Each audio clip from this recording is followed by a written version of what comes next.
Welcome Dr. Forrest Harris, President of American Baptist College, our leader for the Revival Series this year. Thank you again, Dr. Harris, for a wonderful sermon, a powerful word. So share with us what led to a homiletical masterpiece like that. Well, masterpiece, I don't know. But first, thank you for the opportunity to share in this setting and tradition of revivals at First Missionary Baptist Church. I've had the opportunity and blessed to attend on one or two occasions of the July revival tradition. And of the best of revival tradition in the black church, over the years, First Missionary Baptist Church has kept that tradition alive with the great preaching, but also the connection between the mission of the church, the good news of the gospel, and how it shapes the spirituality of a congregation.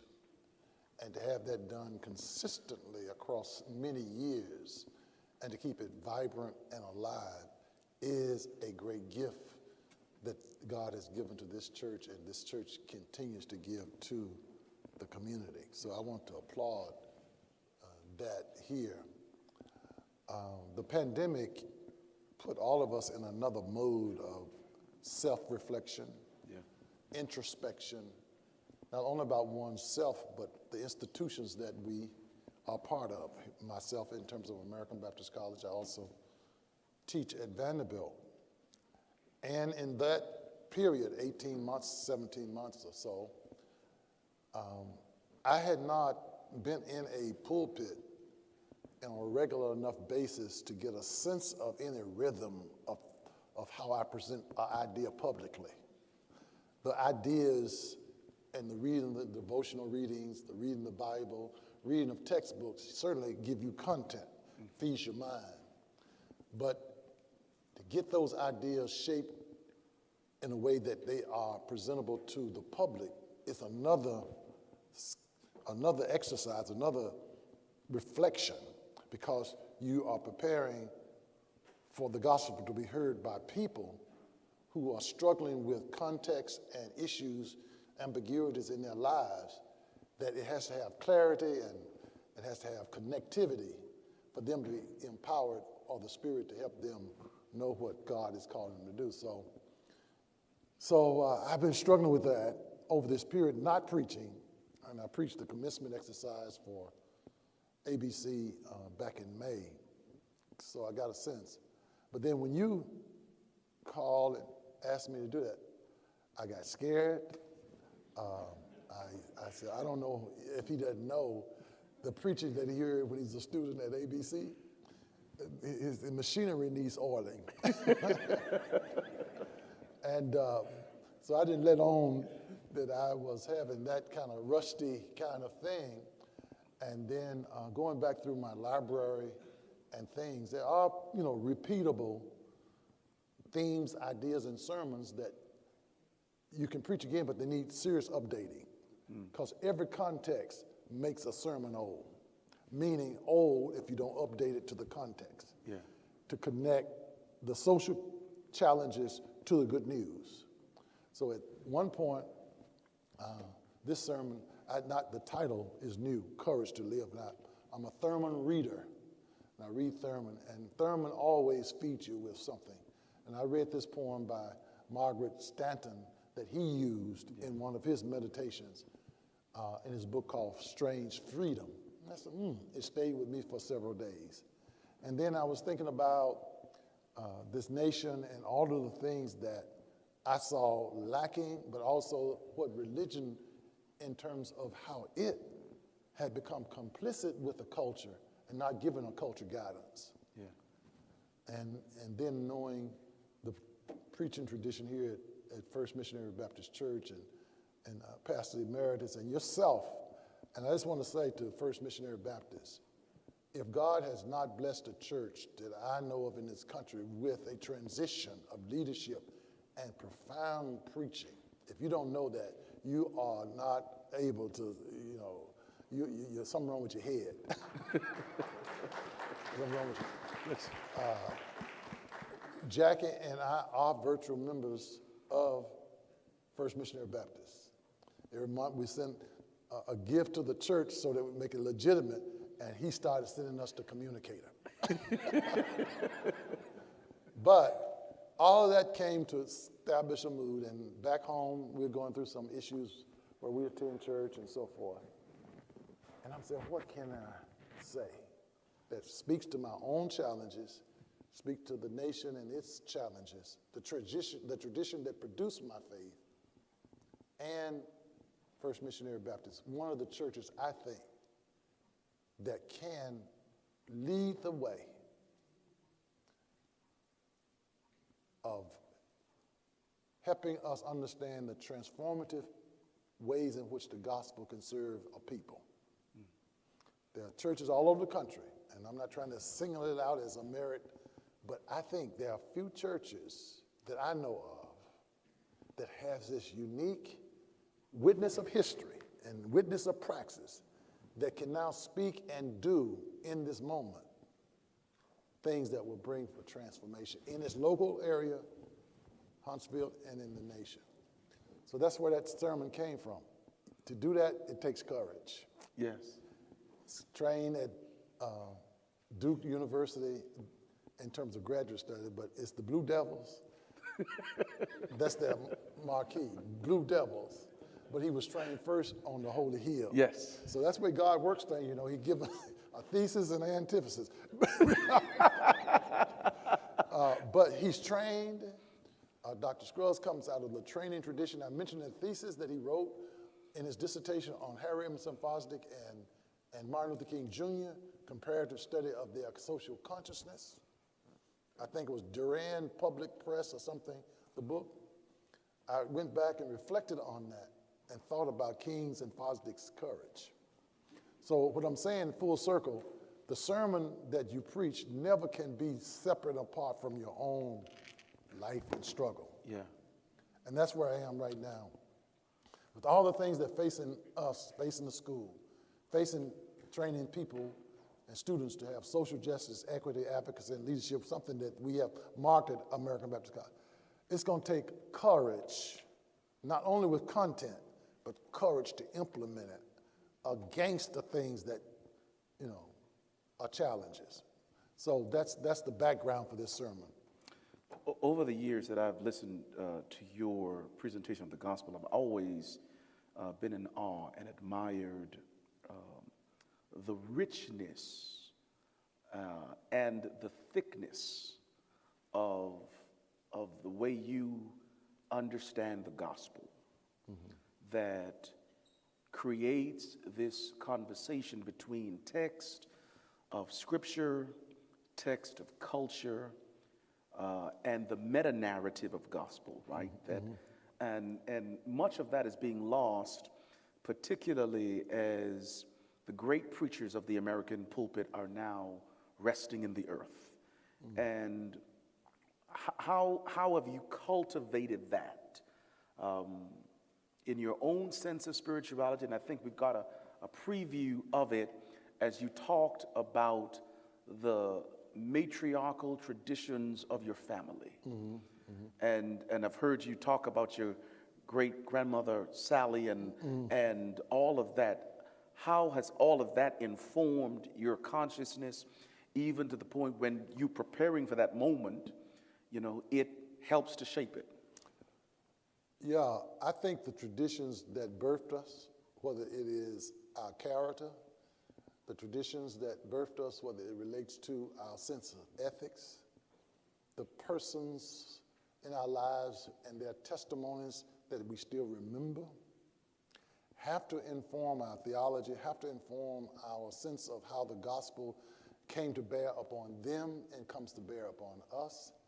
And if we forget that, or the black church forgets that, and does not infuse that into their homiletics or infuse it into the stories they tell their young people, we lose those stories and those storylines, those faith testimonies, to the point wherein they then can't connect the dots between who they are, who we've been as a people that produced them in their new environment. So that's been my sense of it in my days at Vanderbilt as a student, but also at Vanderbilt as a teacher, professor, you came through, but at American Baptist College. The amazing surprise you get is the young people don't know that story. They don't know grandmama's story. They don't know those stories in the cotton field. They don't know the testimonies to connect them to the new narratives that are coming out. Whether you take the narrative, Black Lives Matter, great, and it's significant, and it is something that America itself has never accepted, because that narrative has never been for America what really matters. But Black Lives Matter has been alive in the faith of black people in their struggle for wholeness and peoplehood since day one. Black life has always mattered against the odds, contradictions, and all the challenges put up against it, and we persevered through those periods, slavery, Jim Crow, and all that, because it mattered. But our thesis was, it matters because it matters to God. Yeah. And right now, I don't know what a lot of folk, in terms of the way in which individualism has taken hold of people's understandings of themselves and their success, that they don't have a sense that that which really matters is not just your individual success. What really matters is how you bring a community to transformation. Yeah. And because of that, you can contribute to it. So what can I do? What can you do? What can a church do to contribute to what really matters? And I think that's where we are. And thank God for the witness of young people.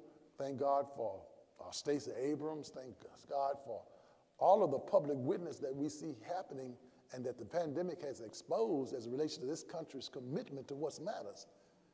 It exposed that what matters to this country is not the least in the society, not changing systems that could help the flourishing of all purposes' lives. Mm-hmm. And what only matters seemingly is how you sustain power for power's sake in a party, and who's going to be president, or how you keep wealth in ways that keep you at the head of the line.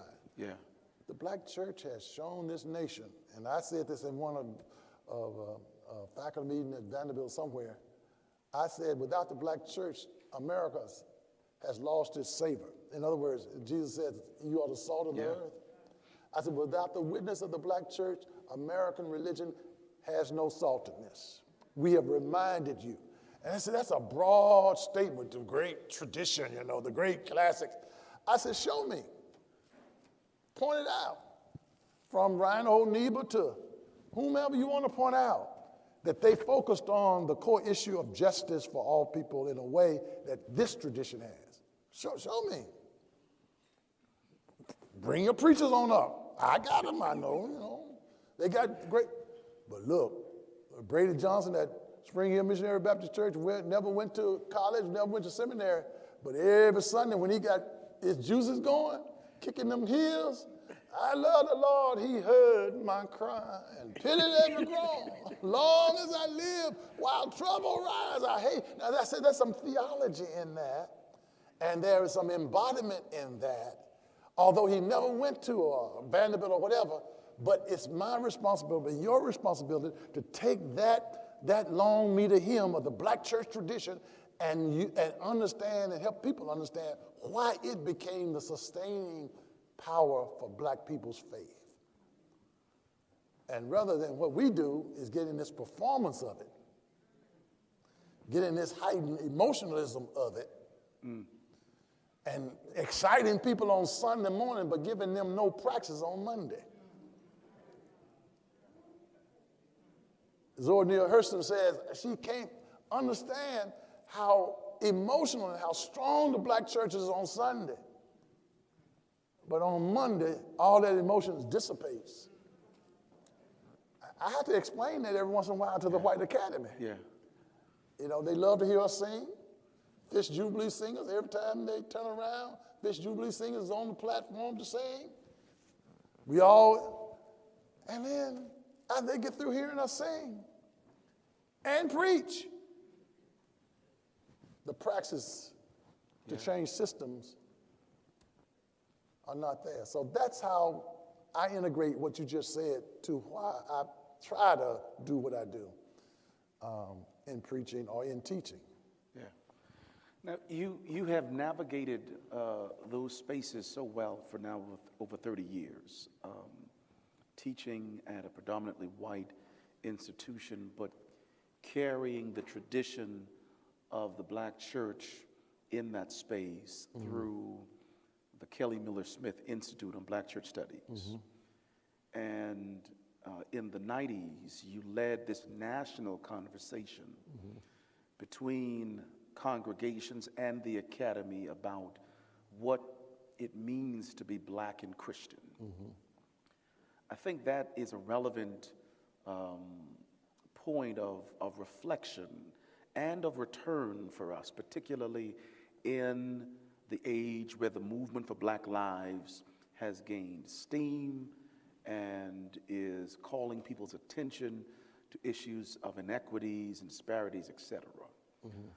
Help us, or at least lay out those important theological touchstones to help a black congregation appreciate that theological tradition, as well as be able to fend off the erroneous critique that our pro-blackness is either equivalent to white supremacy's anti-blackness or is anti-whiteness, right? I mean, because I think there are people who have been touched with American evangelicalism to the point that they get to these simple statements of, it's not about white or black, it's about red. I'm like, nah, I'm sorry, I'm still black even after the blood, right? Right. So help us with that will give us courage to claim that blackness, our Christianity within it, and to dismantle, again, what you did in the sermon, some of the falsehoods of American Christianity that would make that what it is. Very well articulated in terms of the issue and the question. When you have, Darius, been socialized in a history that creates a binary, black, white, and all of your narratives and your habits of thought are shaped by that binary, black, white. The end result of your theology or how you attach meaning to your life is representative of that binary. And who has been in control of the narratives out of that binary has a lot to do with how you can reflect beyond it. What I'm trying to say is much of black church culture has been a struggle against that binary. And somehow, what we would call in the academy soteriology, meaning understanding what it means to be saved, comes out of that binary and that narrative of how can people overcome the guilt and estrangement in their soul as individuals. And be appropriate in relationship for God for the afterlife, over and against a theology that focuses upon God's love and justice for the body and its oppressions and the way in which it needs liberation and make it inferior and separate from what the gospel means. And all of a sudden, we struggle between how do you bring those two together, especially in the dominant culture. And we end up in these mental narratives. That's the reason why I read that statement by Oswald McCall. That's one of my favorite readings. You become like the images you love. Yes. And the name is written on your brow. too much of whiteness and white America is written on the brow of our blackness. And it's there even in a way that we don't realize it's there. And what you'll find in the tradition of black preaching, slave religion, everybody talking about heaven ain't going there, heaven. All those ways in which our ancestors found a way to say, no, this can't be the God of freedom. And the richness of that challenge to a tradition that tried to shape it wouldn't even let you read the Bible, had hired plantation preachers to preach to you a certain narrative.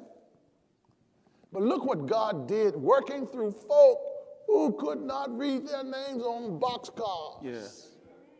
With an imagination about freedom, bringing the sacred from Africa and the diaspora. Somehow God is in the very fabric of our humanity. And we know when we see wrong and right and justice and injustice. And even though it's colored over with a red, white, and blue flag, even though the cathedrals are all over the land, all of that, we still, my grandmother, who was on, one of those, my great-grandmother, let me tell you a story. Are you on the big tree, Julius? Where they stitching, churning milk. And a fly got in the milk. And I said, Great-Grandma Charity, a fly is in the milk. She just didn't do it, she kept kind of churning. I said, Grandma Charity, don't you see that fly in the milk? Had snuff. So these are the stories I tell at Vanderbilt. These are the stories you tell in the White Academy. She said, nothing. She got her little cup, dipped down a little deep under the fly, through the fly. She said, the fly ain't in the milk, it's on the milk.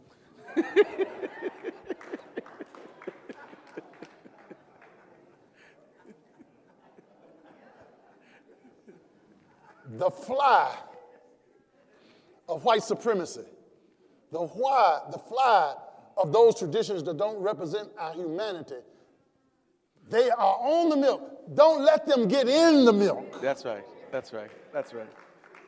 That's right. That's right.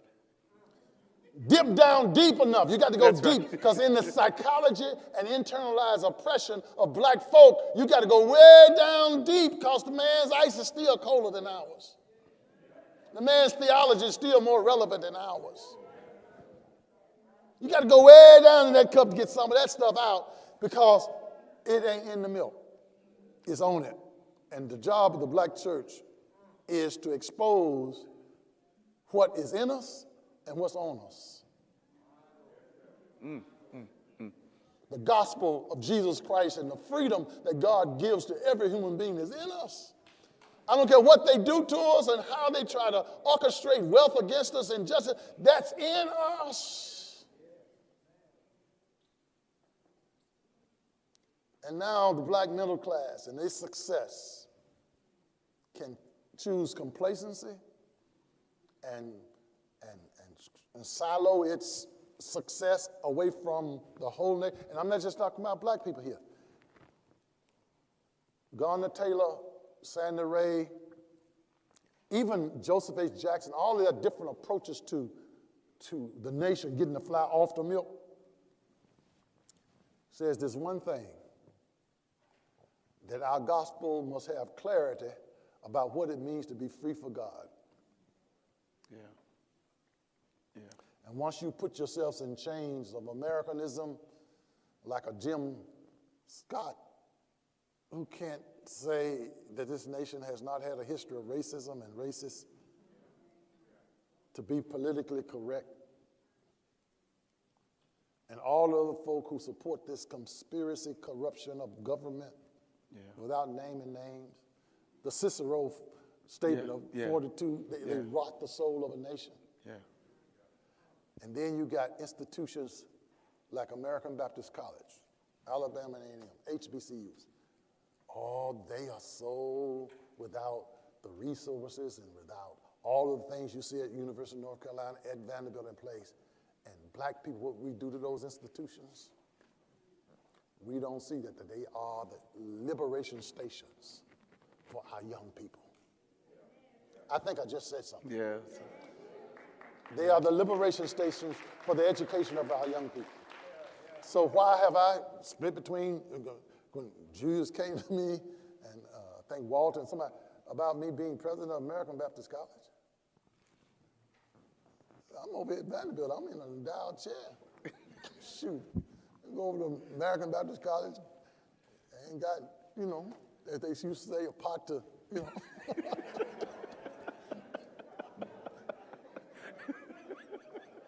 I mean, it was, but your Master's Emeritus has had an understanding of those kinds of institutions in America, that he led this church and has led his life through the levels of leadership, that if we don't invest in those institutions to produce leaders for our communities and have those leaders serve the cause, the larger narrative of liberation for our people, we're lost. Yeah. And this church, and I thank you again for the years of philanthropy and generosity toward American Baptist College and other HBCUs every year annually for how many years past, and it's been many years now, of annual gift of $35,000 to American Baptist College. This church. So long and short, what you just laid on, and this young prophet, ebony faith that he has, this sense coming from the Bahamian culture, and seeing how that worked in your culture, how you had preachers who held up the vision of freedom in that colonial situation. Yeah. And now serving as pastor here. That's the reason why we need this courage to live. Yeah. You've been a prophet without honor in our denomination, and have represented the best of that tradition and loved it, even to hold it accountable for something purer and even better. And I'm sure that has come with an incredible strain to want to see what the ancestors bequeathed us, vindicated, nurtured, cherished, and renewed amid the kind of onslaught of personal piety and individualism. But share with us what that struggle has meant as a theological leader, right, within a denomination that doesn't quite always represent the best of what we could do, and that ongoing work now, because you're now ranked about fifth among HBCU presidents in terms of longevity of tenure. You're now in your 21st year, at the helm of the school. Yeah. And share with us that, particularly for Jaron Mitchell, one of our youth, and Nigel Adams' youth, who will matriculate at the school, but as well as for the congregation that is supportive of that witness, why we should continue to support this out of that. Yeah. Oh, boy. Before I had a sense of the urgency and call to the gospel, I heard your pastor emeritus preach at Mount Zion Baptist Church in Oak Ridge when Dennis Ward was the pastor. I don't remember the sermon in detail more than I remember how the fervor and organization and clarity that it brought to embodying something that was so important in the moment of preaching, but so important to the preacher, that was so impressive to me. And I often wondered about that fervor and passion, how it developed and how it got sustained up to that point, but over the years now, knowing Pastor Scruggs, how it still remains. And I've come to the summation that it has to be that there's a commitment of what is larger than him, larger than us, for the salvation of our people.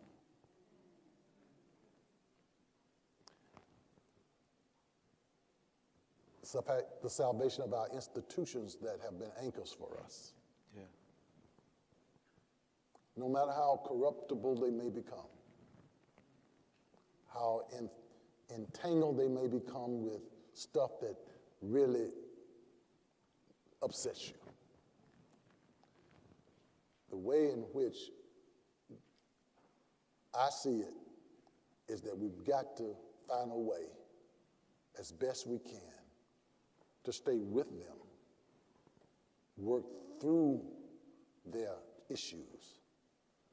Because once they are gone, and they may be gone in terms of relevance already, but there's always hope for how we can contribute to the traditions that we represent and they represent, even though they don't represent it as well and as best as I wish. So the reason why I've stayed where I've been with our conventions, our denominations, and our black churches, and not just go totally, and you can contribute in the academy. James Cone says he writes in terms of he fights by writing. Mm-hmm. You know, I could do it through teaching. And that's fine. Kelly Mill-Smith Institute on Black Church Study, Kelly Mill-Smith, I can tell the story about him. But Vanderbilt as a university gets to have an institute on the black church within it, a black cultural center on the campus, Bishop Joe Johnson, black cultural center on the campus. When American Baptist College is a black cultural center, when the black community is it, and to be replicated on a white campus for the sake of that university to say we are sensitive to black history. I'm saying, wait a minute. So that's the reason why, I like Nicole Hannah-Jones, what she said at the University of North Carolina. I'm tired of that. You know, working all these years to get tenure. I got academic credentials, Pulitzer Prize winner on the 1619 project, and because of CRT, critical race theory, and all this, put it aside, you going to equivocate on whether I should get tenure? Right? So she could have had tenure at American Baptist College just showing up.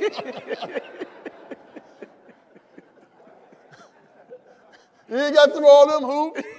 Still had the 1619 project right. We are still trying to prove our worth to the white world. And that's Kamala Harris's challenge as well as Vice President of the United States. Mm. And her, edges get shown around how she handles that. Because she know and we know, unless that white world approves her. My. But when can we approve and affirm ourselves, the blackness? Let me use a word. We call it, you know the word, ontological dignity. Yeah. It's an old big word, it ain't much to it. As I said to a student, it's that you go to as deep as you can go until you can't go no more. And that ontological, that depth is your being. And once you get there, you'll hear the voice of God, huh? Yes, sir. Your ontological sense of self, that rugged ontological depth. And then you discern or have discernment about what's right for your life. So when she said to the University of North Carolina, you have your tenure, it didn't mean as much to me as I thought, right? I thought that was going to make me feel good about my ontological self. No, you can have it. And then all the other great universities started calling her, offering her big packages. And this sister decided, look, I'm going to Howard. I'm going to Howard, going back home to my people. Because there I'm affirmed as a child of God. Yeah. And my daughter, who I said graduated from Howard, she said, my degree just went up. Anybody got a degree from Howard University? Just went up. Rashad. And now coach, Yes. coach, all going, look at here, all that richness, all that, now coming back to our place. We've been trying to share it and use it in the white world for the white world to come to see. That's the reason why I'm saying hold on to the black church, black family, black institutions, because we can be the light. Yes, sir. Yes, sir. Yes, sir. Yeah. There might be someone with a question in the congregation. So if you have a question, we have a microphone coming to you. Deacon Betts. Dr. Harris, thank you so much for your discourse this morning about what's taking place in the community and the thought that goes into that. One thing that kind of, maybe it's just a small thing, but why is it that black folks are so willing to go out and join, the white churches, but the white folks don't want to join the black churches? I mean, you just put your finger on the pulse of the problem we've been talking about right there. Black folk will go because that's got to be the authentic, real way to discover spirituality and why the Bible is really being taught. Have you heard that before? That's where the Bible is really being taught. White folk ain't coming over here. Why? Because superiority and a sense of who we are in our blackness does not appeal to them. Just don't. You can talk about Jesus all you want. Yes. Another question, then Pastor E has a question. Yeah. Yes, several years ago, First Baptist established a chair at American Baptist College. Do you know approximately how many have taken advantage of that, graduated? Yeah, I wish I had that statistic at the top of my head. Pastor Scruggs, First Missionary Baptist Church, Huntsville, and First Baptist Church of Capitol Hill established the Body Chair of Excellence. And that Body Chair of Excellence started us with an endowment now that is over moving near $1 million plus. Amen. And that is still the strength of our endowment. In other words, $1 million plus because of the $500,000 that First Missionary Baptist Church here in Huntsville dedicated toward that endowment. In terms of students and impact, it has impacted the whole college in terms of its sustainability. But thank you for having that memory that there's another example of stewardship toward a college that was so necessary at the time and visionary from a black church to help start. Yes, sir. Yes. Dr. Harris, would you, going back to the other issue you were talking about just before this question, Yes. would you apply Isabel Wilkerson's Caste book Yes. to that question about why blacks flock to white churches, but whites don't flock to black churches? I think there's some relevance there. It is. I did reference Isabel Wilkerson's book, The Warmth of Other Suns, the caste system that led to the migration of blacks to the north. And she used three characters, three persons' story to illustrate the different social, psychological dynamics, as well as the existential crisis that they face moving from a hostile south to the north for a better life. And in that migration, in that movement, they were seeking ways to affirm and to have economic support, but the institutions, the systems, the culture kept challenging them in ways wherein some of them equivocated to white spaces, trying to prove one's worth. One of the characters, I can't remember his name, a doctor, maybe ended up in Houston, wherein, he continued to try to prove his worth, tried to forget about his southern roots, southern, so forth and so on and so forth, but his life was never fully happy and fully complete But there was another character that moved up to St. Louis or moved up to somewhere where she kept on remembering the black dialect, kept remembering all the things that her life represented and still spoke that way, and found that she could affirm herself as herself even in other spaces. I think it always challenges us, Dr. Scruggs, to put in proper perspective the spaces and worlds that will affirm us or will not affirm us, but the spaces that will affirm us only if we accommodate. So if we accommodate to whiteness, they're fine with us. If we let ourselves assimilate into whiteness, it's great. Especially now that people like Oracle, Amazon, and all these big businesses are opening up these jobs for the black middle class and making more money than we've ever made. My son is in that with Lululemon and getting ready to go to Hong Kong to head up their global office. I said, son, that's great. It's wonderful, wonderful. I mean, wow, because you can help me with my shortfall in retirement. It's wonderful. It's wonderful. It's wonderful. But do not ever let that be your last anchor. In other words, don't let that suggest that you've made it. And so he's going through that. So pray for him and the like. But that is what I'm thinking you were referring to, Julius, is that these spaces never will affirm us as fully as we want them to. And when they do, they require us to accommodate to them to the point wherein we don't own our total selves. My. Yeah. Yes, go ahead.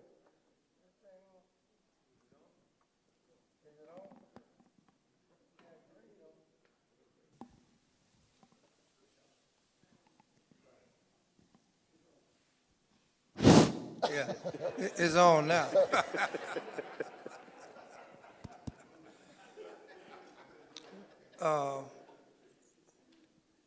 Dr. Harris, I agree with what you said fully.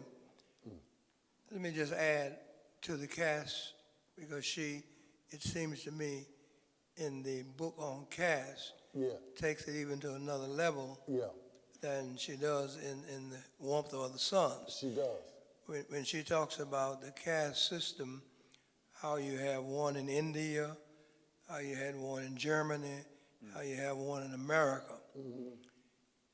It seems to me she keeps suggesting that America has a caste system. And in a caste system, you are born up here, here, here, and here, if you want me to put it in categories. And America does not intend for black folk to get from down here up here. Right. As you and I were talking last night, and Pastor was talking last night, Barack Obama broke that ceiling. Right. He went on up through the ceiling, tore it all to pieces. But even with that happening, white America has not taken the rest of us out of the caste system. That's exactly right. And they look down on us and want to keep us, Mitch McConnell and those guys, keep us at the bottom of the caste system, and therefore give no affirmation, as you all have indicated, to who we are. And we got to keep fighting every day to get out of the caste system or to get above where we are. And that's why some blacks go running off to white churches, because they don't affirm their own dignity, and their own self-worth, and their own self-respect. And whites ain't coming over here because they think they are superior. That's right. They're in that caste system up here at the top, so what they need to come over here to a black church where caste system got us down here? I think that is so on point. So on point. In my congregation in Milwaukee, I had a white lady who was coming to worship regularly, and she was dating the organist, black brother, and I'd go to the pulpit every Sunday preaching what I preach, right? And that's what I preached, because it was my conviction irrespective of who was sitting in the sanctuary. Right. Right?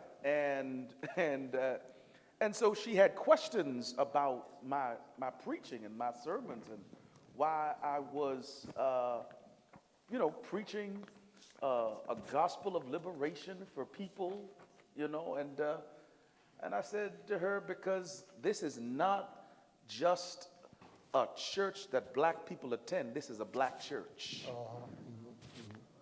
And there's a difference in this nation, in this day, between a black church and a church black people go to. Right. And we've got to be clear about the fact that, just as you said, not just righteousness of soul, but righteousness of soul and justice for the body. Yeah. And when they are married together, and if someone is baptized in those commitment waters, Right.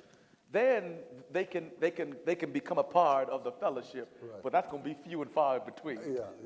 Yeah. I've got to read and get into the second book that she's written on Caste. But she's on point. She's on point.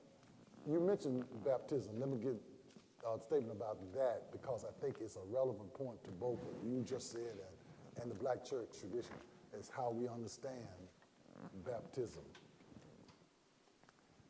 When Jesus was baptized by John in the waters, baptism was a political statement. Yeah.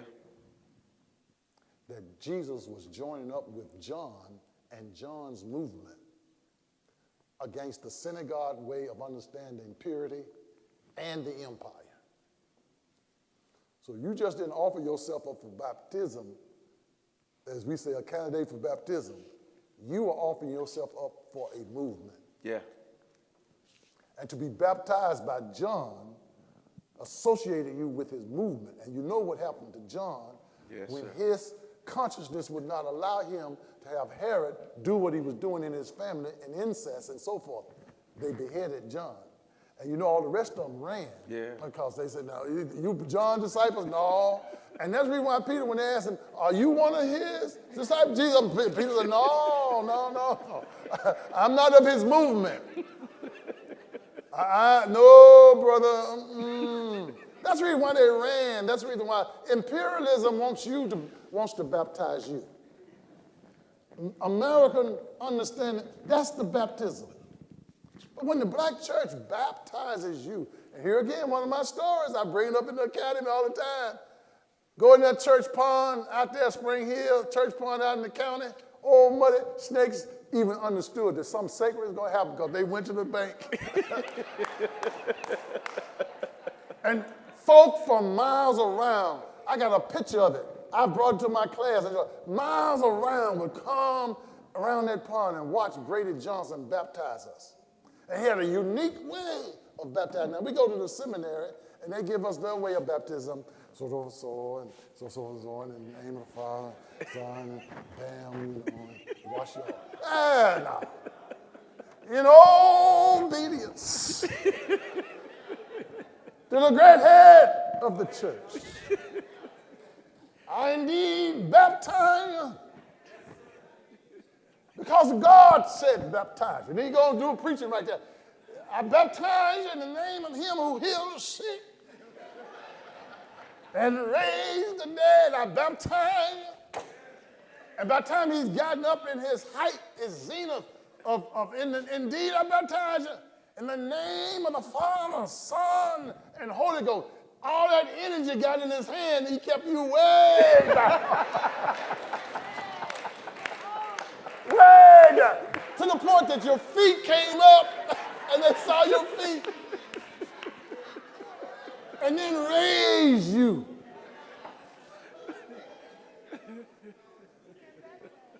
What am I saying?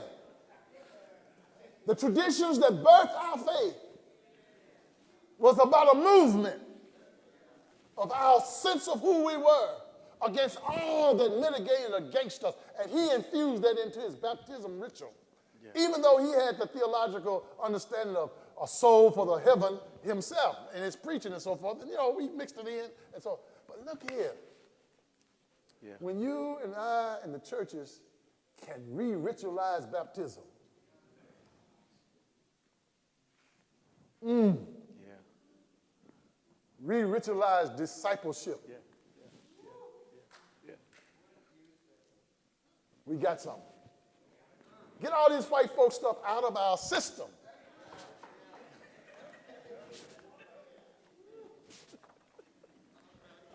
I'm through. We have one last question here before we bring conversation to. Oh, where is it? One here and one here. Okay, one here. Dr. Stewart is Dr. Harris's college professor at Knoxville College. Yes. So we're glad that they get a chance to share.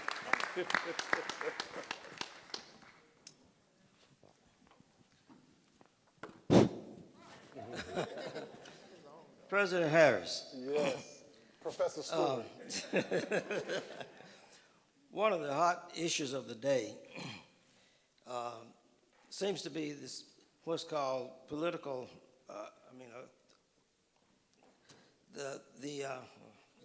Just escaped my mind. Critical race theories. Yes. Okay.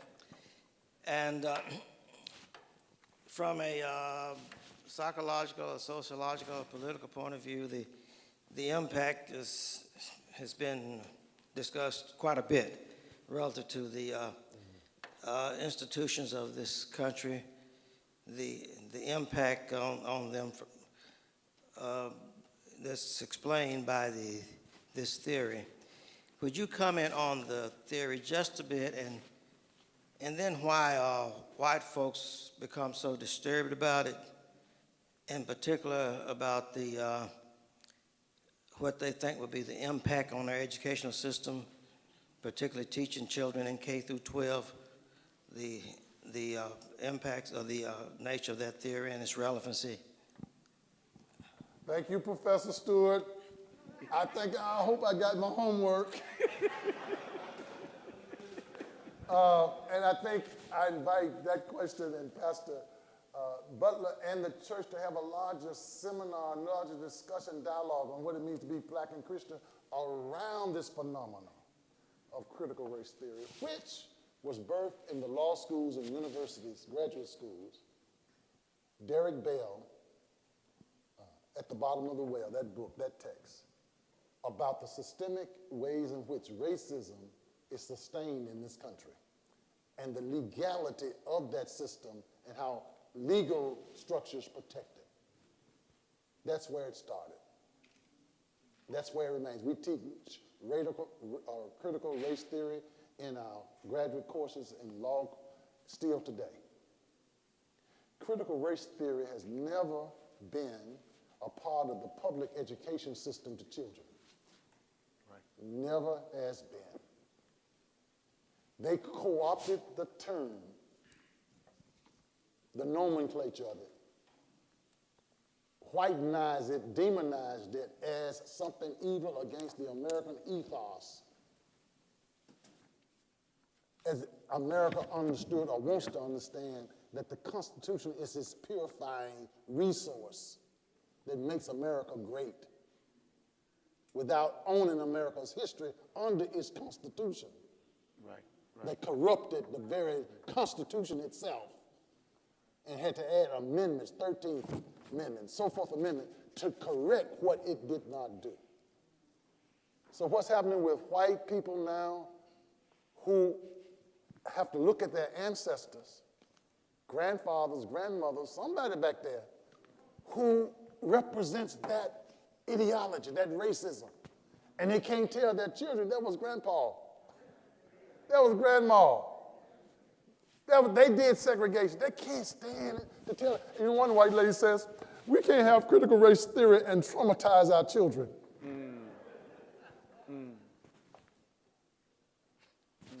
Traumatize our children. So what should we do about that? White people sometimes are so hilarious. They're so funny. Here it is, all these years, black history and the history of this country as it relates to race, they kind of squelched it, put it, tried to hide it, and all of a sudden you are an expert on critical race theory. And all of a sudden you're writing that nobody in the country ought to be judged by the color of their skin and characteristics of their kid, da-da-da-da. And they said something profound. When we've been saying it all along. Yeah. Now they're going to say it, and all of a sudden, because you said it's authentic. Well, I think, Professor Stewart, the black church again, and its Christian education program, its pedagogy of the oppressed is the title. Mm-hmm. In its Christian education program, it can't be just because you have the unified Sunday school lesson series as your curriculum for Sunday school and not add this kind of content into your Christian education program. Right, right. That's one place that we can start. Another place we can start is, it ought to be some critical race theory in your home, around your table, telling the stories of grandmother and so. We have an interracial family, son, interracial marriage and all that. And I said to my, sister-in-law, Lisa, when you come home here, sister, now we're going to talk. We're going to talk. And just know we're going to talk. And it's helped. We still got some more talking to do, but we're going to talk. White folks show up in our spaces, and all of a sudden we can't talk. White folks join this church, and we can't talk. Pastor, now, we don't want to run away. Hell, excuse me.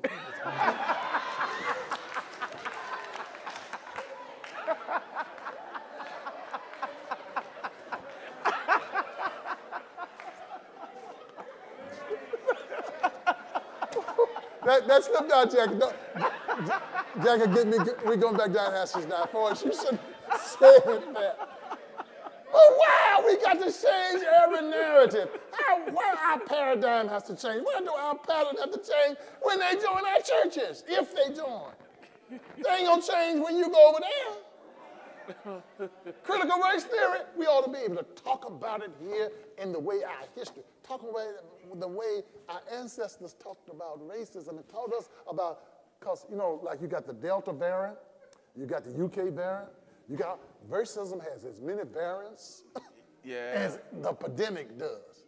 And the variant of racism we got now, it's going to take some real wise sages like Simeon Hall and Regan Earl to help us understand how that variant of racism of Mitch McConnell now is affecting the way you continue to produce attorney generals like the one in Kentucky. Yeah. That's a variant, y'all. I'll produce a Tim Scott. And then we send our students off to these universities and colleges, and if we don't have something to help, they come back crazy too.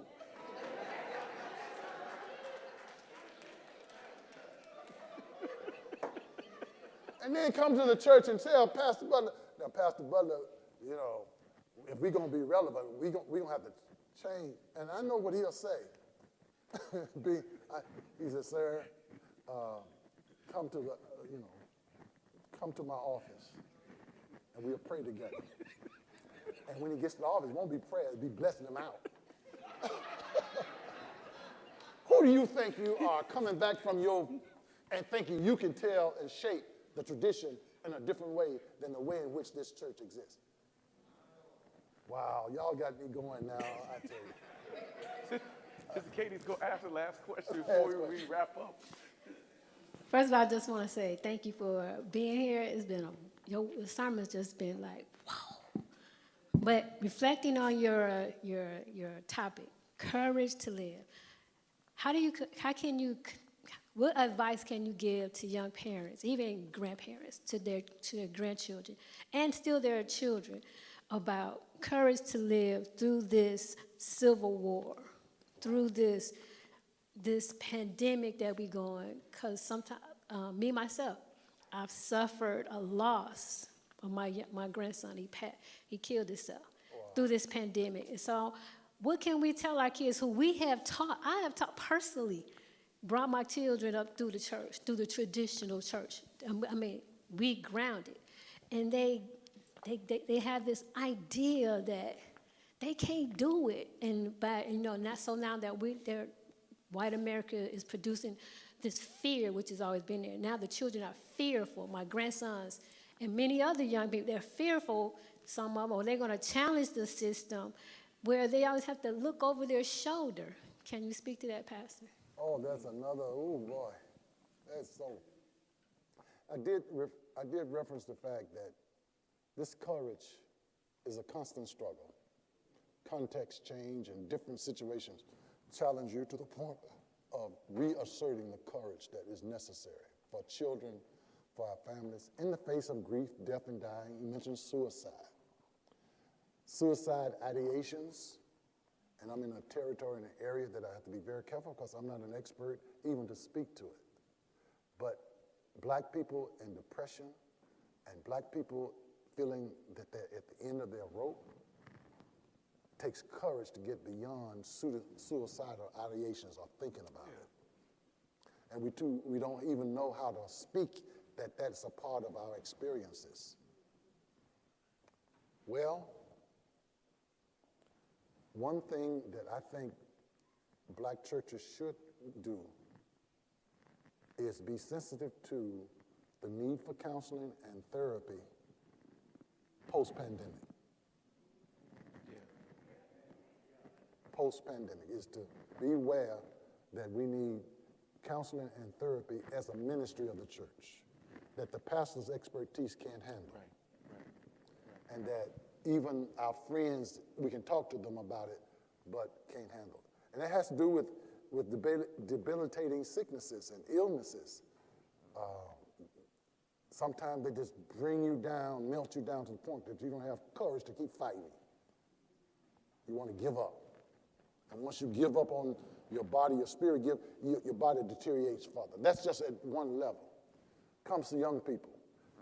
Fighting the system, but the first entity that I want them to have courage is to face the truth about themselves. How can we help them face the truth about who they are so that they don't make bad choices? I got a grandson and my daughter, and getting him through his challenges and all the things he tries to mimic in the culture, it takes courage of his parents not to give in to that, to stand strong. Because once they give in, he's lost. When it comes to the point wherein, even in the life of a church, when that church needs you, and you can't offer up what it really needs, it takes courage for you to be honest about where you are in your life in order for you and that church to grow stronger. And Paul gives us a great example when he describes the body of Christ, all the parts thereof. We don't pay attention to the part that we need to until it's hurting us. Can I get a witness? Yeah. Until the part, if it's the toe, or if it's the toothache, or if it's the hand that's been injured. And when I broke my foot about 3-4 years ago, Jackie wouldn't, and the doctors wouldn't let me know how close I was to having to lose my foot. Got infected with what they call it, MRSA. I didn't know, but every Thursday when I would go to the doctor for him to check it, you know what he was doing? He was having the emergency room prepared for me in case he had to have an immediate decision whether to amputate my foot. Now, I'm glad they didn't tell me. Jesus, thank you, Lord, because, my courage at that point would have been challenged in ways. But my point I'm trying to make to this great question, every level of life requires courage to live. To live in God and God living in us for the best way our lives can serve the larger purpose. And none of us can determine that. None of us are exempt from what life offers. Life is lived every day. Tragedy happens every day. None of us can determine that. You don't get rewarded with long life because you live good, necessarily. You don't get rewarded and compensated for doing good, necessarily. Look at King, 39 murdered. If he, based on his merit and what he tried to offer us, he should be living. My mother's 95, just celebrated her 95th birthday. King should still be here if it's on that basis. But he's dead, assassinated at 39. Jesus at 33. And we are still here. Give me courage to live. That every ounce of life that we have left can be lived to serve that larger purpose in whatever form God chooses for us. Yeah. Wow. What a rich conversation to share with you. Thank you so much for coming, for proclaiming the gospel, for engaging us in this dialogue. He is truly the most significant person who has influenced my theological formation. His signature appears on my undergraduate diploma. He was a reader of my master's thesis at Vanderbilt Divinity School, for which I got honors, and signed my doctoral thesis at Duke University. Was a reader, and so thank you so much. Preached my ordination service 13 years ago in Nassau. Installed me in my pastorate in Milwaukee. When you come into your kingdom, remember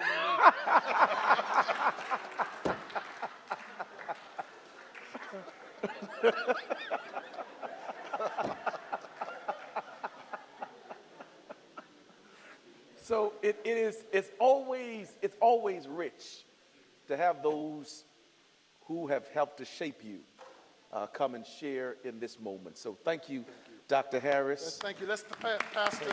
Let's celebrate our pastor. He's my pastor. He's my virtual pastor. I call him when I'm needing courage. Right here. And Keisha. We heard them at the table last night in dinner, and we gave you a preview of how they talk at home. Lawyer, pastor, wonderful.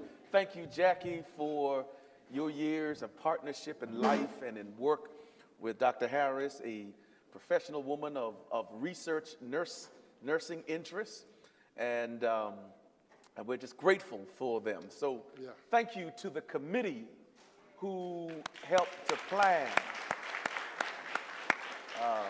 Amen. Sister Bobby, Deacon Charlie, Brother Sam, Sister Mildred, Sister Kim, Brother Ahmad, thank you all so much for what you have done.